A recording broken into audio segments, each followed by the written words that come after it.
Hello, everyone. Welcome to AWS Summit Online and to SDG 201.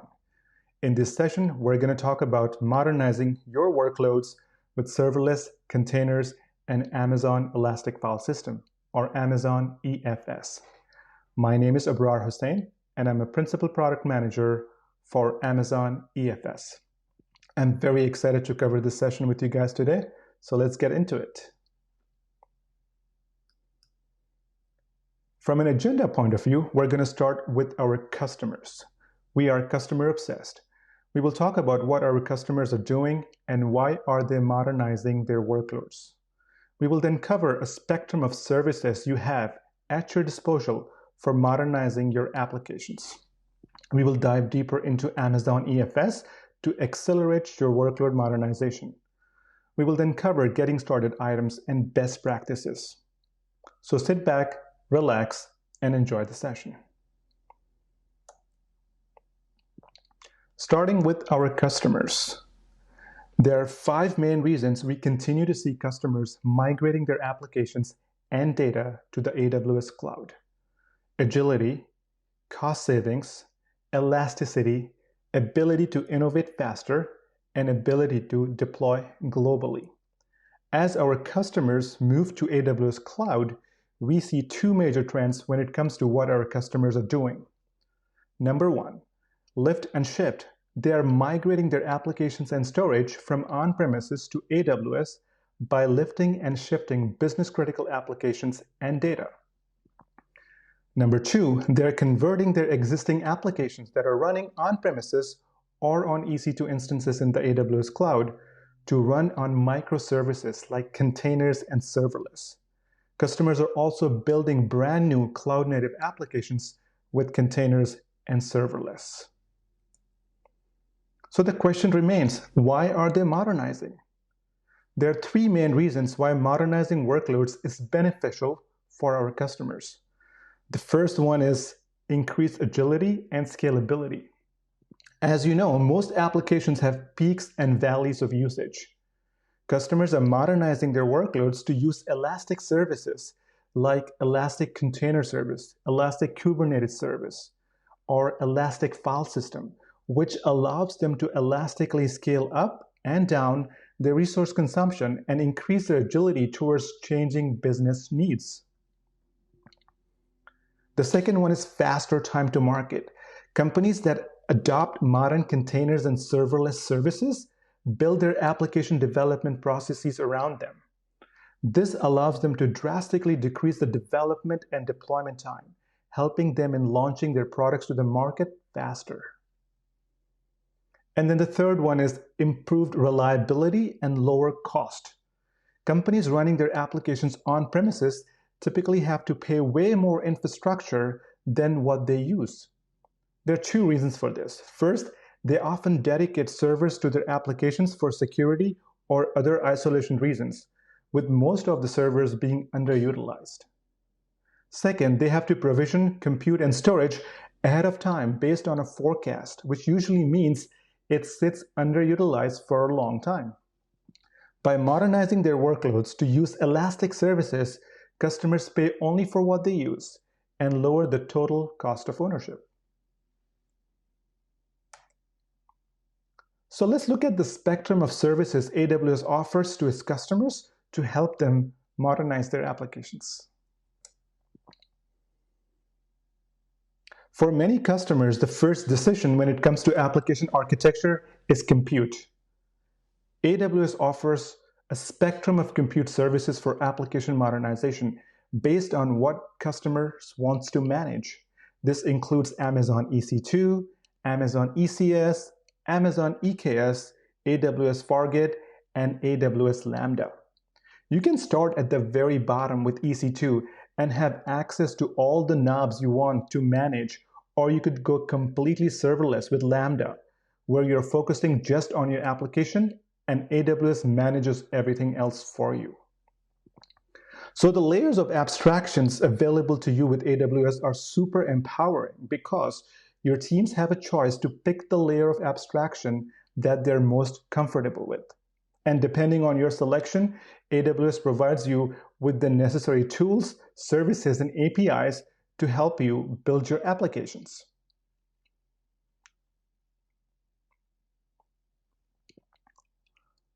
So now that we know about the spectrum of compute services available to customers for modernizing their application, let's look at some of the examples of applications our customers are modernizing. We're going to cover 3 different categories of applications here. The first one is web serving and content management systems, which involves creation and modification of digital web content. In this category, applications like WordPress, Drupal, and Moodle are used, but Drupal and WordPress take the lion's share of the market. Next, we have data science and analytics, which includes accelerating data science insights and ingestion. It also includes machine learning training, inference, and analysis. Tools like Airflow, TensorFlow, and Informatica are used in this category of applications. And then the third category is simplification and centralization of DevOps. This includes code repositories, issue tracking, continuous integration and continuous development pipelines, and also source control. Applications that are being modernized in this category include Jenkins, Jira, and Git. These applications, regardless of running on-premises or in the AWS cloud, need a shared persistent storage. Let's look at why. Why do they need shared persistent storage? There are 3 main reasons why stateful applications are being modernized and need durable shared storage. The first one is containers and serverless functions are transient in nature. So to support high availability and durability requirements for long-running applications, we need durable storage to keep the application state. Second is distributed applications like web serving, machine learning inference, and continuous integration and continuous development need a shared storage layer to operate and to share data. And then last, we have data-intensive applications like analytics that require fast access to large volumes of data, which needs to be stored in a durable storage. It cannot be stored in Lambda function because Lambda functions are ephemeral. They need a scalable shared storage.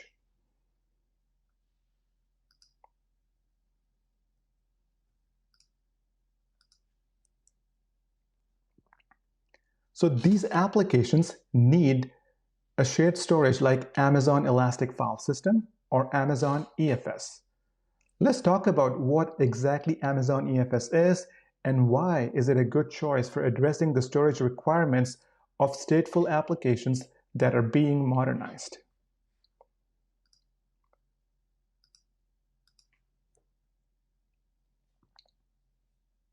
We launched Amazon EFS back in June 2016 to give customers a simple, serverless, set-and-forget, cloud-native Elastic file system.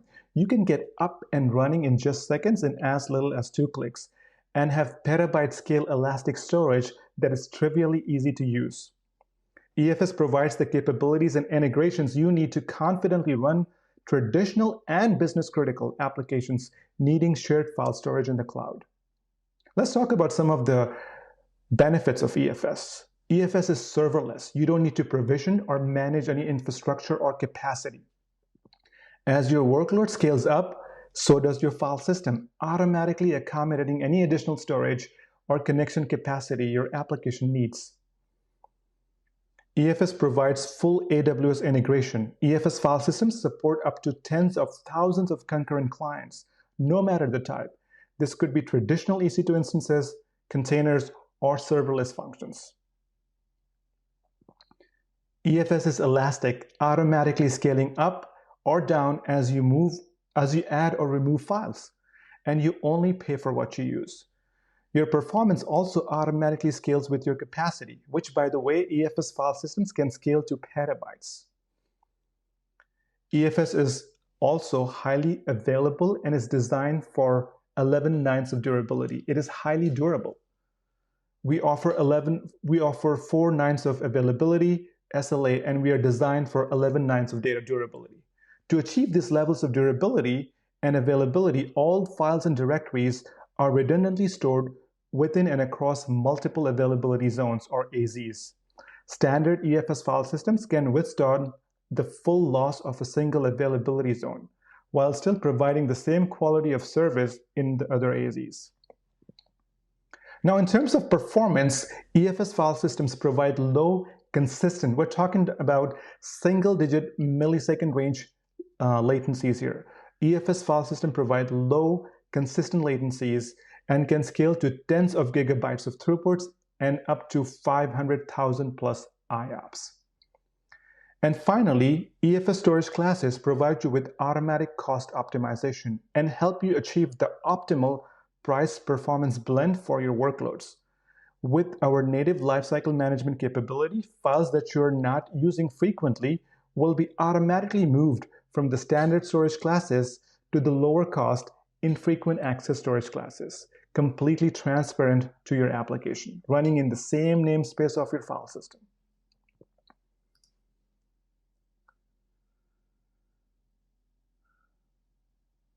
So when we talk to our customers about moving to and growing in the cloud with EFS, one of the things that excites them, besides how easy it is to get started, is EFS minimizes the risk along their journey.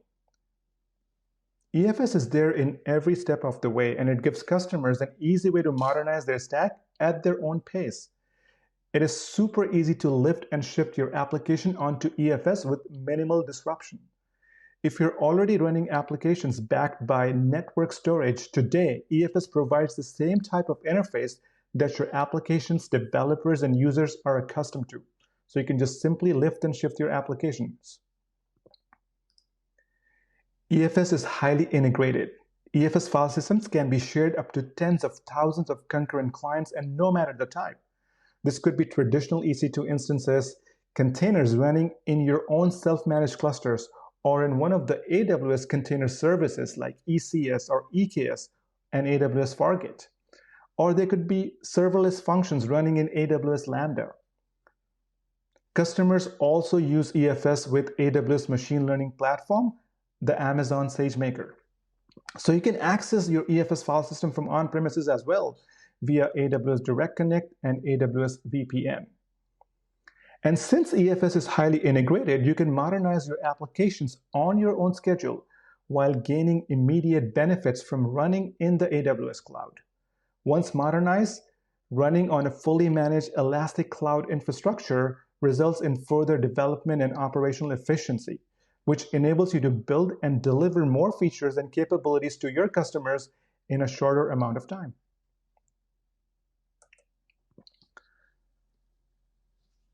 So let's talk about containers, serverless, and Amazon Elastic File System, and why are they ideal choice for builders like cloud architects, DevOps, engineers, and web developers. They require simple, serverless, elastic, cloud-native building blocks. So from a benefits point of view, the first one is simple. EFS is fully serverless, as we have talked about. There are no servers to manage, no storage to provision. EFS attachments are configured in the application metadata, such as in the ECS task definition or on the Kubernetes persistent volume, including connectivity so developers can focus on their applications and not worry about the infrastructure. The next benefit is elastic. Amazon ECS, EKS, AWS Fargate, and Amazon EFS are fully elastic. They all scale up and down rapidly based on demand. Then available and durable. ECS, EKS, AWS Fargate, and EFS are regional services. You can build applications that span multiple availability zones with automatic failover. Users don't need to think about what AZ they are in or build failover into their app. The fourth benefit is secure. Access to EFS can be controlled based on identity and access management, IAM role of the client. And EFS access points can enforce file system permissions with multiple applications are sharing the file system. And then the last benefit is agility. Using a serverless shared storage like EFS, you can easily share plugins and themes across containers and applications. Your organization can become more agile with shared collaboration and faster time to market. So next, let's dive deeper into application modernization with containers. Many customers are migrating existing applications from on-premises or EC2 instances into containers to simplify their operations, lower their compute cost, and scale more elastically. Because of the EFS integration with ECS, EKS, and Fargate, even applications that need shared persistent storage like SAN or NAS can also be migrated, and they can take advantage of the serverless storage that scales elastically. So let's look at an example reference architecture. This is an example reference architecture of a content management system based on WordPress that has been modernized and with containers running on AWS Fargate and persistent shared storage running on Amazon EFS. So visitors browsing the site URL are pointed to an application load balancer, which spreads the traffic to multiple AWS Fargate instances deployed across multiple availability zones for resiliency. Content management systems running inside Docker containers on AWS Fargate can be managed with either ECS or EKS orchestrator, depending on the preference and your existing investments. So regardless of the orchestrator, containers are able to mount external data stored within EFS. The data within EFS is not only highly available and scalable, but it is also shared. It can be updated once within EFS and then conveniently used across all the containers. As a customer reference, let's quickly talk about Acquia. They modernized their web hosting services with Amazon EKS and Amazon EFS. They were able to implement dynamic scaling for their customer environments, lowered the total cost of ownership through improved compute and storage utilization, and they were able to reduce administrative overhead by leveraging fully managed services.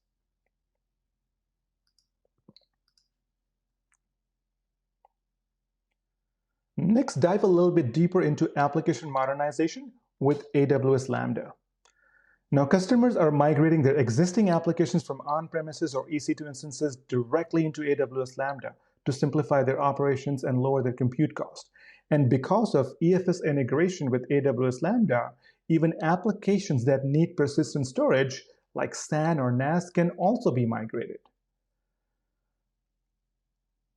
Machine learning inference is one of the most common applications our customers are modernizing with AWS Lambda.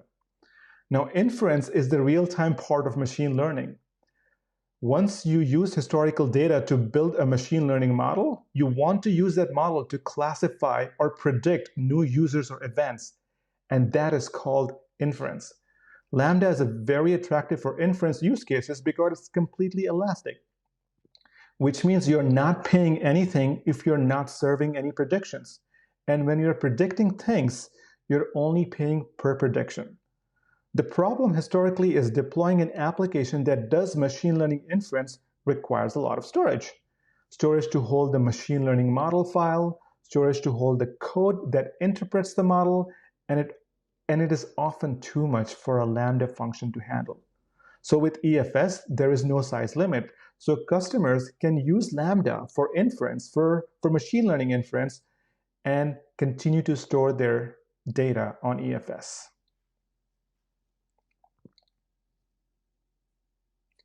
As an example of a customer using EFS and Lambda for machine learning inference, we're going to talk about Asurion. As a company that offers support contracts to customers on their electronics, customer service is a huge part of their business. To ensure customers are having a great experience, they use machine learning to analyze call recordings and make sure their experts are friendly and engaged. Because call volumes can be high or low based on a daily cycle, they wanted to use Lambda to achieve an elastic pay-as-you-go version. And without EFS, they could not have done this because their call recording files were too large to fit within a Lambda function.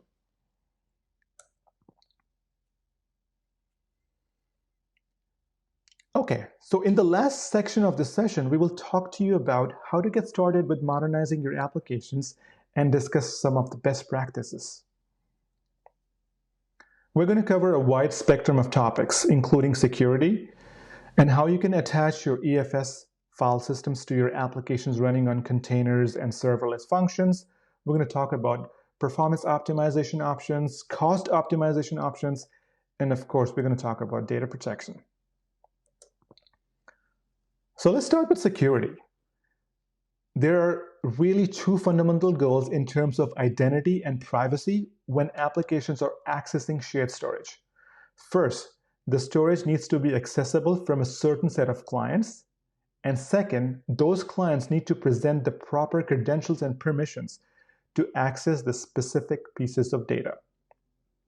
So using AWS Identity and Access Management, or IAM, you can attach policies to your EFS file system and govern its usage, either by restricting access to a limited set of users and clients, or by enforcing behaviors such as encryption by default, providing read-only file system access, or squashing any attempts to using root access. And then with access points, you can synchronize permissions and prevent privilege escalation by enforcing the identity of all inbound connections to use that specific access point. This is particularly useful in serverless functions where there is no first-class notion of POSIX identity, but also in containers where the identity is usually decided at build time and is built into the container image. And a lot of time, container images get built with root, meaning they'll attempt to perform file system operations as root, and chances are that is not what you want your app to be doing. So access point gives you a really simple mechanism for providing application-specific entry points into your file system and data. In conjunction with IAM policies, where you can limit which users can use which access point and with which permissions, you get the power and flexibility to create and manage multi-tenant environments in a cloud-native way.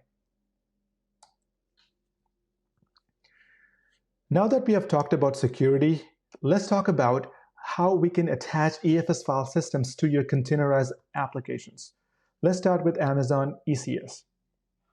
Here's a quick screenshot on how it can be done in the Amazon ECS console. In your ECS task definition, you can click on Add Volume and select volume type as EFS. You can then select your EFS file system ID, your access point ID, specify the root directory you want to use, and then lastly, select the file system encryption and authorization options.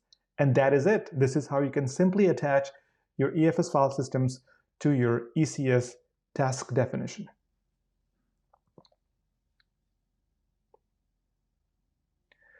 Next, let's talk about how you can attach EFS to your containerized applications running on EKS. So for EKS, we have integrated EFS with Container Storage Interface, CSI, allowing developers to leverage the EFS CSI driver for attaching EFS to Amazon EKS. You can use dynamic provisioning to attach persistent volume to a container on demand, eliminating the need for cluster administrators and to pre-provision any volumes.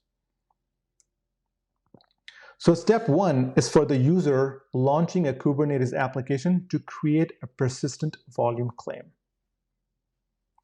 And then as step two, using the EFS CSI driver, an access point is created for the EFS file system and then mapped to the persistent volume, which is returned back to the user so it can be attached to the application. Each access point created by the CSI driver enforces a unique identity and root directory structure to ensure the application data is private to a specific persistent volume. Then lastly, we're going to talk about how you can attach EFS to your Lambda functions. In AWS Lambda console, when creating your Lambda function, you can click on Add File System and specify EFS file system. Select an access point and a local mount point, and that is it. One tip though, you should make sure that your function is running in the same VPC as your file system, and the security groups allow network connection between your function and your file system.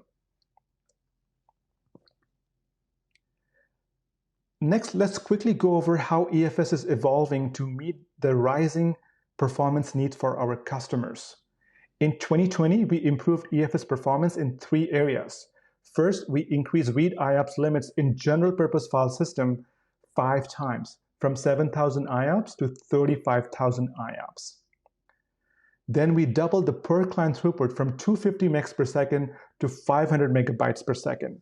This has benefited database backup workloads, which tend to be single-threaded from one client, as well as analytics workloads. These workloads are now able to achieve the same aggregate throughput with fewer instances.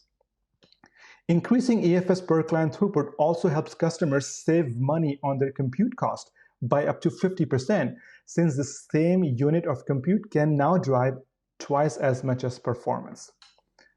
Next, we tripled our small file performance, benefiting workloads such as web serving and development tools.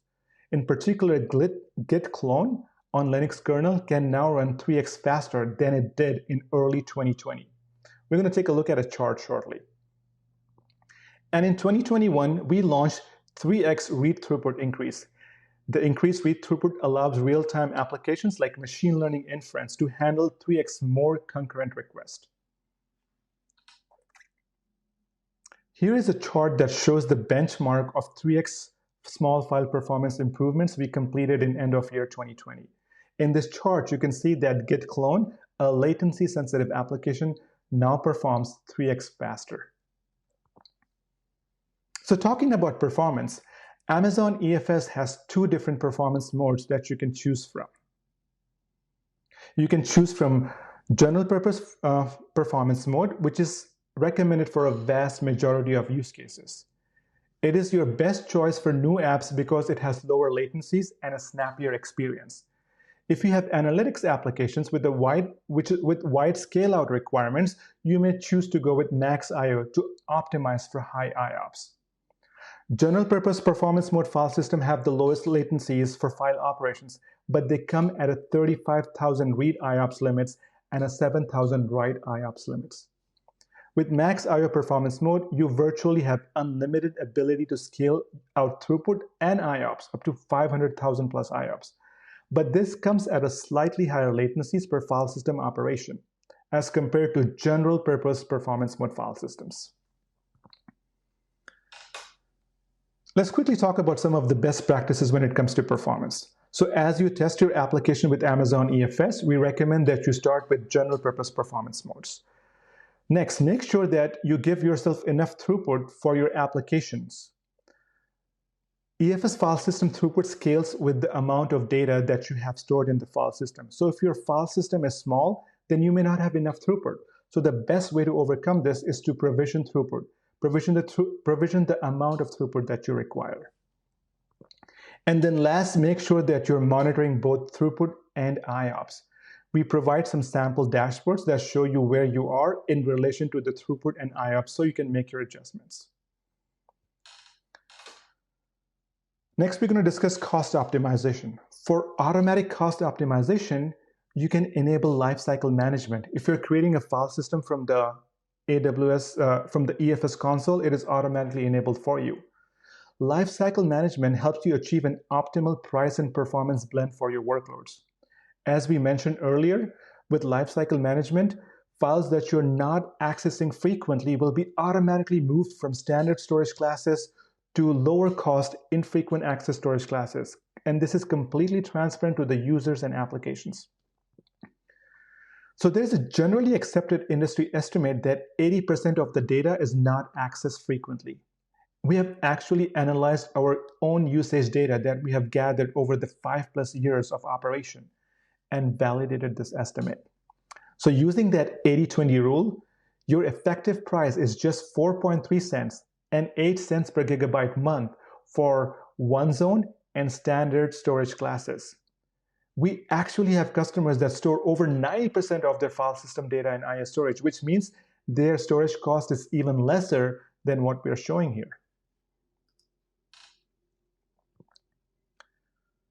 Last, I want to talk about data protection. While EFS is designed for 11 nines of durability, for additional data protection, we have natively integrated EFS with AWS Backup. For example, you can protect your file system's data from accidental deletion by a user or an unwanted override by an application. You can back up your file system in just a single click in the EFS console or by making a single EFS API call. You can also configure tag-based policies for your backups. You can back up all of your file system at once using tags. You can restore the entire file system, or you can restore specific files and folders from within the file system as well.